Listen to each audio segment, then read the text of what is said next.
Hello bata! Ako si Teacher Mimi. Welcome kanimo sa CF Jensen Good News Class Online. Naghinaot ko nga na aka sa maayong kahintang uban ang inyong pamilya.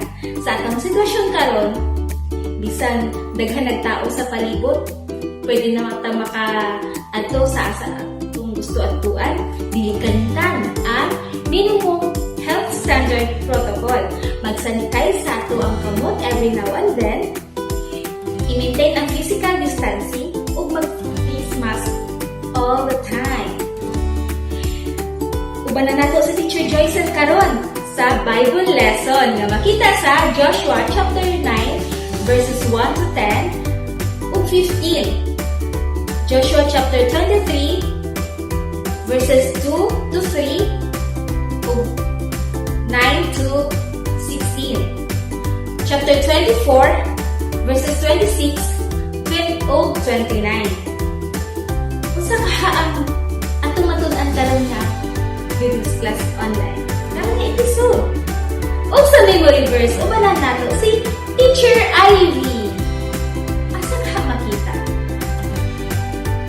Abangan nato atong subaybayan kung mano tato kaning episode.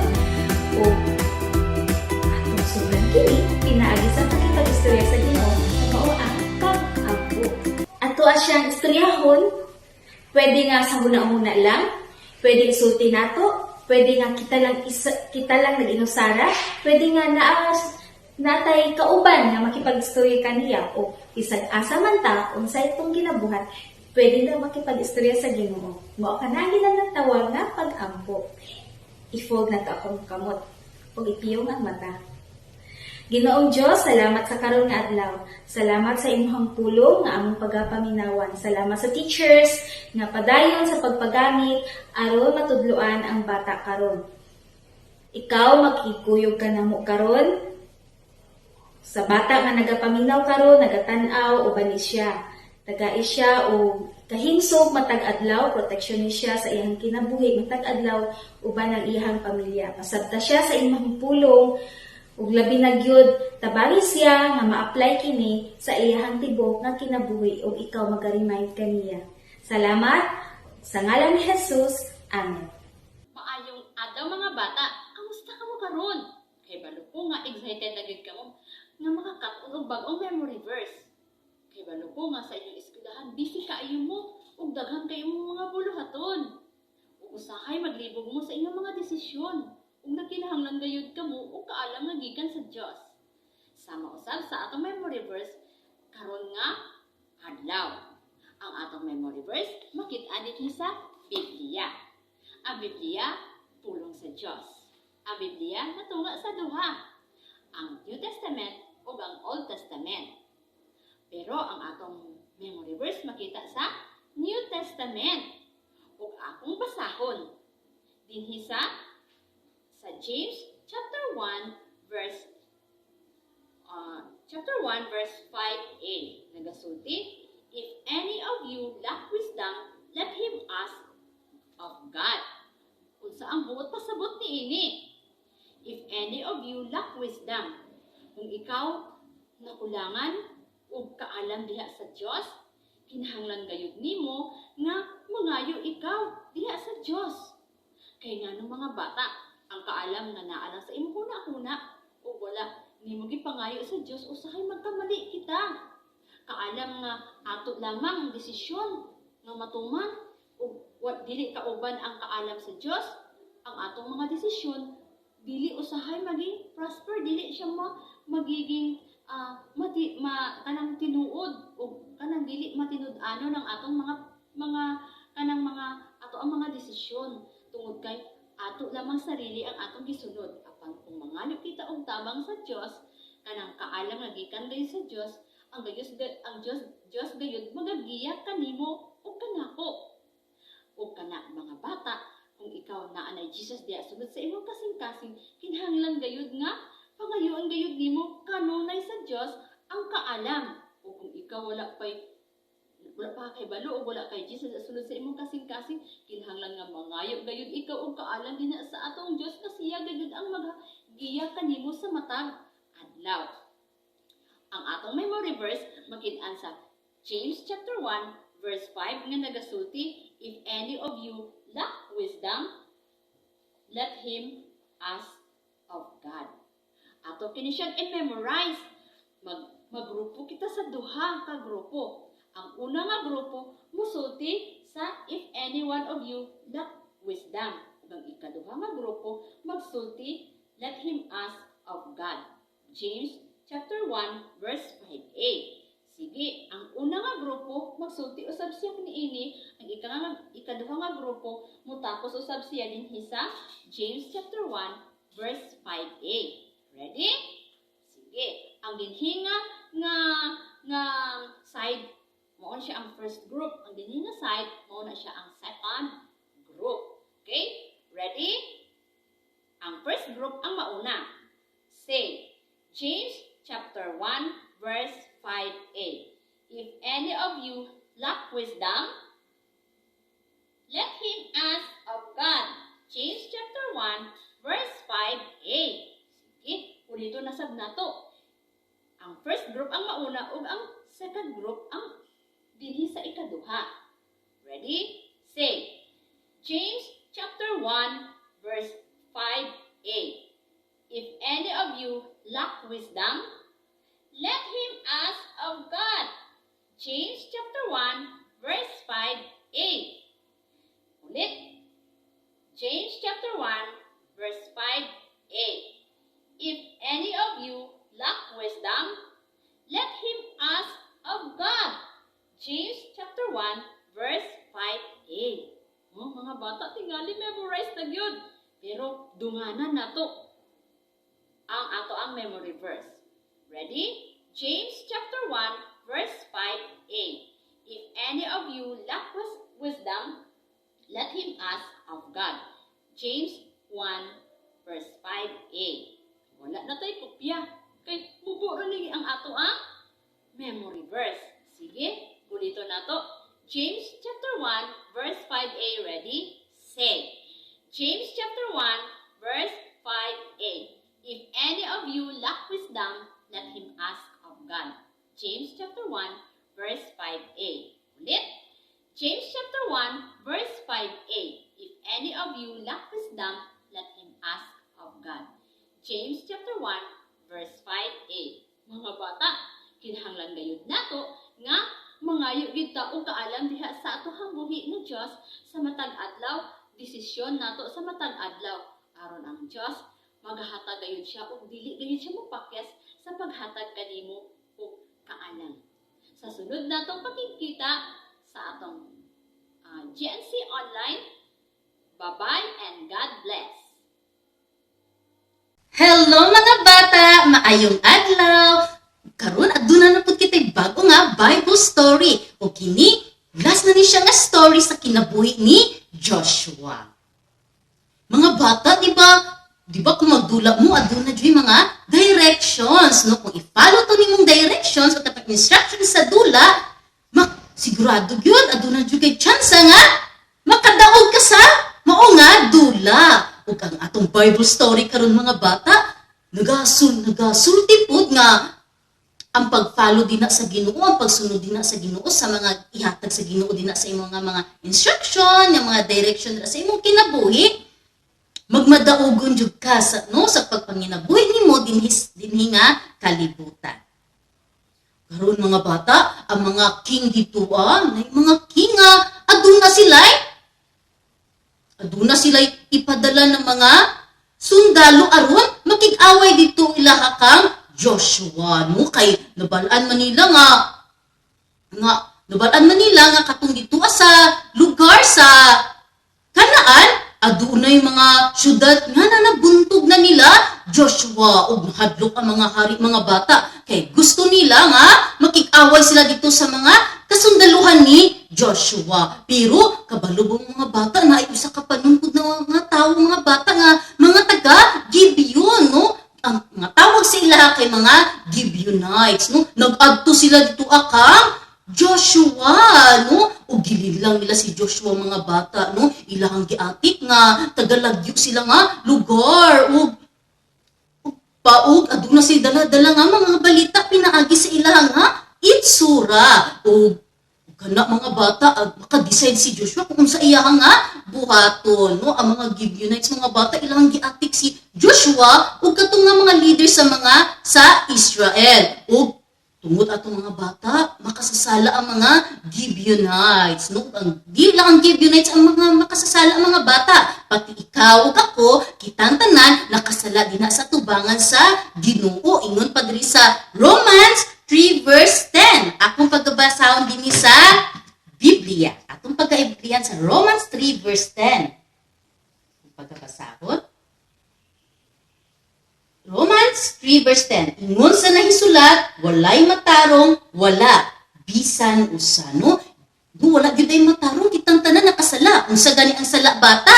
Ang sala mo na atong ginaisip, ginasulti o ginabuhat na dili malipay ang Ginoo. Halimbawa kay paras karon nag-eskwela na ka. Tus giingan ka sa imong classmate nga classmate panundog ito sa atong isa ka classmate nga nang katapad nimo kay aduna siya answer. O ikaw nituo ka sa imong katapad no sa imong seatmate nga nituo ka saya ug nanundog jud ka ug wala ka na ngayog tabang sa Ginoo nga ang Ginoo hatag kanimo og kaalam aron di ka maka-answer sa inyo nga exam pero nakasundog ka og dili na siya maayo bata kay kana nga binuhatan usa ka na nga sala dili malipay ang Ginoo ana og limbawa kanang ikapud giatik nimo ang imong mama nangutana ang imong mama nga kung nakahimo na ka sa imong assignment us giingnan nimo imong mama nga oo nakahimo na ka pero wala pa di ay so giatik nimo ang imuha nga mamasala na siya bata tungod sa sala mga bata nahilayo kita dina sa Dios no apan ang Dios mga bata gihigugma kaayo ka sa Dios o tungod sa dakong gugma diha kanimo gipadala niya iyang bugto nga anak nga mao si Jesus atong pagbabasahon dinhi sa Ephesians 1 verse 7 atong pag-aabrihan na pud sa ato nga Biblia. Ephesians 1 verse 7. Diha sa kang kinsa kita adunay katubsanan, pinaagi siyang dugo, ang kapasayloan sa mga sala, sumala sa mga bahandi sa iyahang grasya. No, naluwas lang kita tungod sa grasya sa Dios dinhi kanaato. O, no, diba si Jesus, ginansan sa cross, namatay, gilubong o nabanhaw. No, alang kanatong tanan, no, kay gugma dako kay gugma sa Ginoo kanato no ug karon mga bata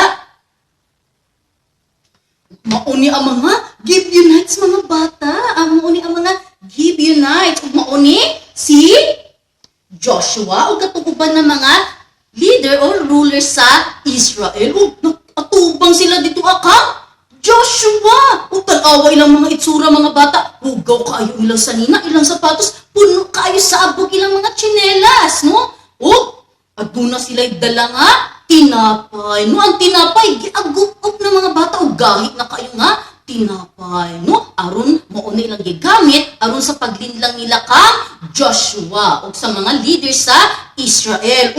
Awan ninyo mga bata, nagkiluoy kay sila. Natingala si Joshua, pagtanaw sila, gipangutana sila ni Joshua nga, asa sila gikan? O ilang tubag mga bata nga, gikan sila sa layo kaayo nga lugar. Tanawa Joshua, ang amusa nila, hugaw na kaayo, tong gikan pa kami dito sa among nga panimalay, limpyo pa kay ni among sanina, no? O tungod sa kalayo, sa among gilakaw, sa among gibaktas, naing-ani among itsura, hugaw na kay among sanina, kay tungod sa kaabog daw sa dalan.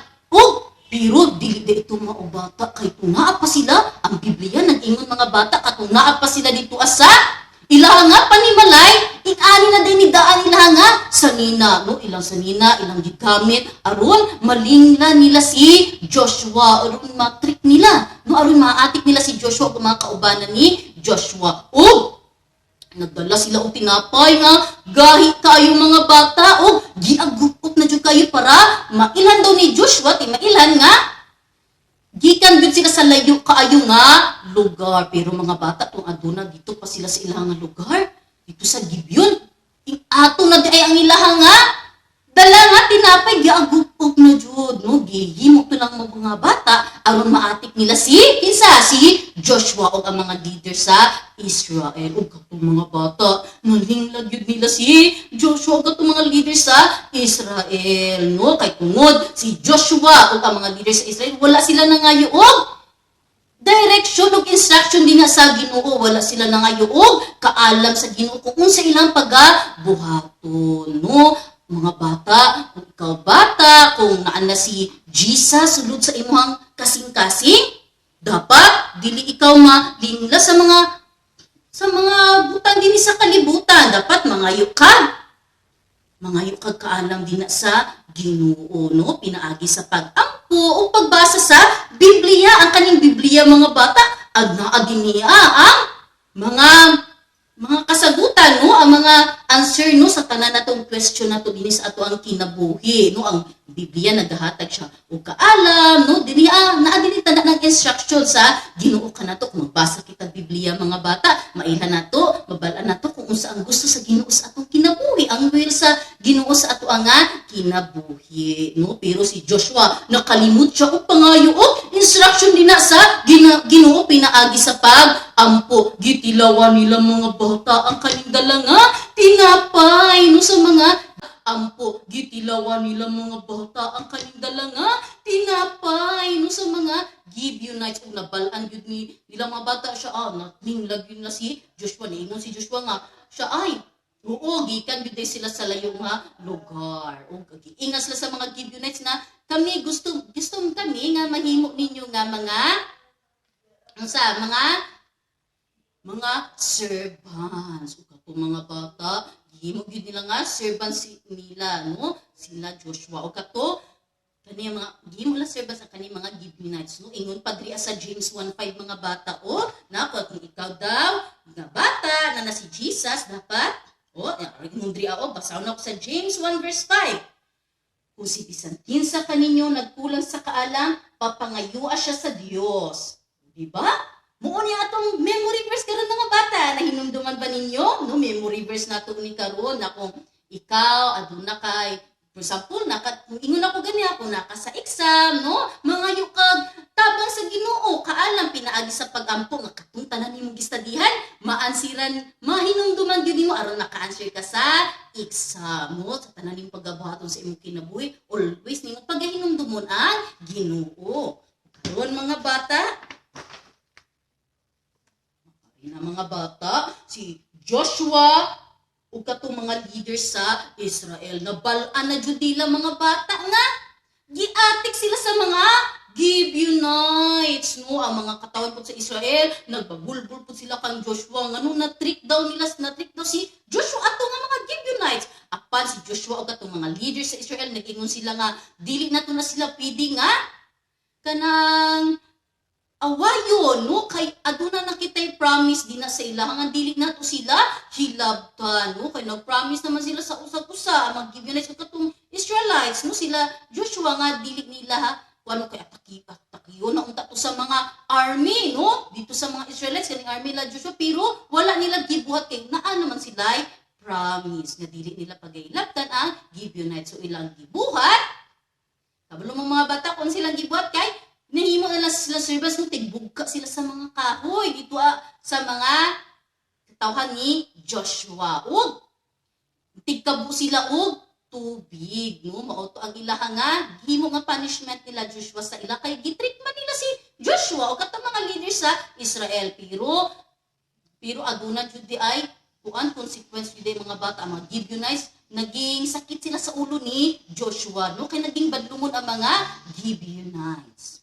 Karon mga bata, adunay mga 5 ka buok hari nga gusto makik-away sa mga Gibeonites. Ug nagsabot-sabot sila mga bata kay gusto nila makik-away sa mga Gibeonites. O bilangon nato sila. 1, 2, 3, 4, 5. No, 5 sila ka buok nga hari ug katong Gibeonites nangayo sila ka ug tabang kang Joshua. O karon si Joshua mga bata nakainumdum na gyud siya nga mga yuog tabang din sa Ginoo no. Naka-learn na og lesson si Joshua nga bago niya buhaton ng tanan Kinahanglan mga isyag tabang sa Ginoo, no? Mga isyag instruction, direction din na sa Ginoo kung sa iyang pagabuhaton. No, nag-ampo si Joshua ug ari ang iyang mga gigather ni iyang mga kasundaluhan.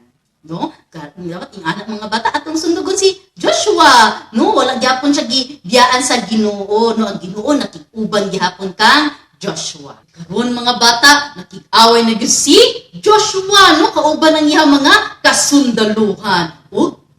Giingon ang Biblia mga bata, nag-ingon na nagsulti si Joshua og stand still over Gibeon and moon stop. Ug aron mga bata, mahuman gyud ang ilang pagpakig-away dito sa ilang mga kaaway. Ug kabalo mga bata unsa nahitabo? No, daog gyud si Joshua ug iyang mga kasundaluhan batok sa ilang mga kaaway. Kay nganuman, kay naaman ang Ginoo nga nagtabang ilaha ka Joshua, no? Nagsalig gyud si Joshua nga ang Ginoo maghatag sa ila og kadaugan, no? Kung wala ang Ginoo mga bata, dili ni mataog sila Joshua. No, kay tungod ang Ginoo naghatag og strength ug si Joshua nagsalig siya dinha sa Ginoo nga ang Ginoo gamhanan ang Ginoo nga magtabang sa iyaha. Ug karon si Joshua mga bata,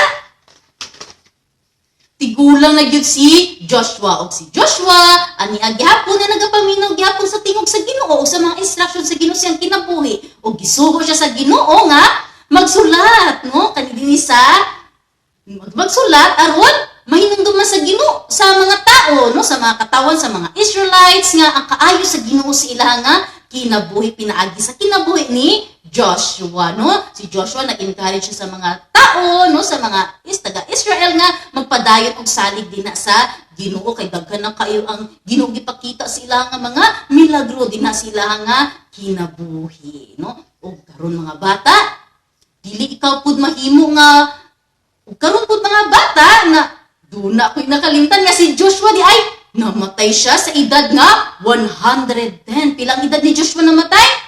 110 mga bata, no? Taas kinabuhi si Joshua mga bata, no? Ang kinabuhi ni Joshua mga bata, naging servant siya din sa Ginoo, no? Nagkasunod siya sa Ginoo, sa tanan niya, tibok niya, kinabuhi. Ug sundugon yun nato si Joshua mga bata. Ug karon mga bata, dili jud ka mahimo nga para sa kang Joshua. Dapat una nimong pagabuhaton, kay kabata kung wala pa si Jesus, sulod sa imong kinabuhi, una nimong pagabuhaton kay saligan nimo si Jesus, no? Ang aron sa tanan nimong kinabuhi, makapaminaw ka sa tambag sa Ginoo. Dina sa imo nga kinabuhi, no? Pasudon nimo si Jesus, sulod sa imong kasing-kasing, dawaton nimo siya nga imong personal nga manluluwas, no? Ingon pa di sa Romans. No, ato pagabasahon di sa Romans 10 verse 13. Kay si bisan kinsa nga motawag sa ngalan sa Ginoo maluwas. No, tawagon nimo ang Ginoo, no? Pinaagi sa pag-ampo pasudon nimo sulod sa imong nga kasing-kasing karon mga bata. Gusto ba nimong dawaton si Jesus sulod sa imong kasing-kasing? Dawaton nimo siya ng imong personal nga manluluwas. Dapat tinutanay nga pag-ampo bata. Okay, magsulod sa akong pag-ampo. Iyong amatay, ito po ang ulo. Ginoong Dios, salamat karon nga kahapon mo, nga karon nga adlaw, kay nakapaminaw kami, karon sa among GNC online, Ginoo, ginaangkon namo, nga kami, usa ka makasasala, nagatuo ako, na ikaw, gilansan sa cross, namatay, gilubong, o nabanhaw, alang sa among mga sala, Ginoo, karong adlaw, ginadawat ko ikaw, nga akong personal na manluluwas, sulod din sa akong kasing-kasing, o sa tanan akong kinabuhi nga ikaw Ginoo lang, ikaw lang gyud Ginoo akong alagaran sama kang Joshua nga sama akong kang Joshua nga nagasalig gyud dinha kanimo o nagapaminaw dinha sa imong mga tambag Ginoo aron ako mahimo nga bata nga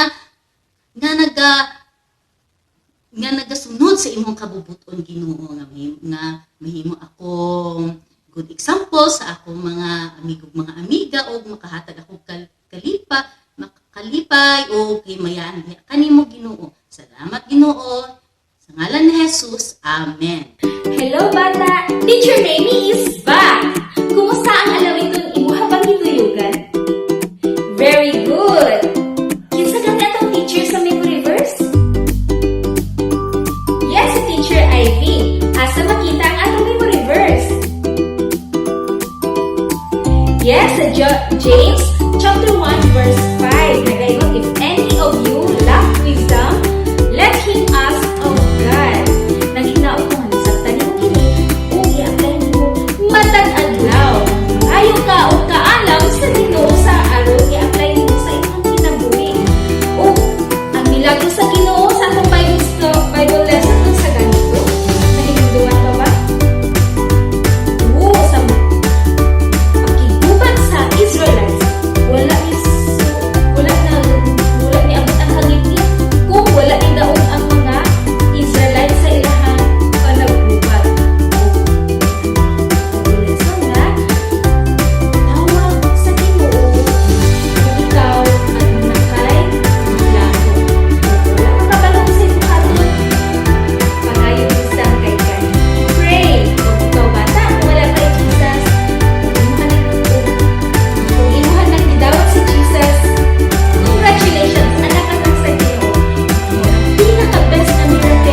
wala sa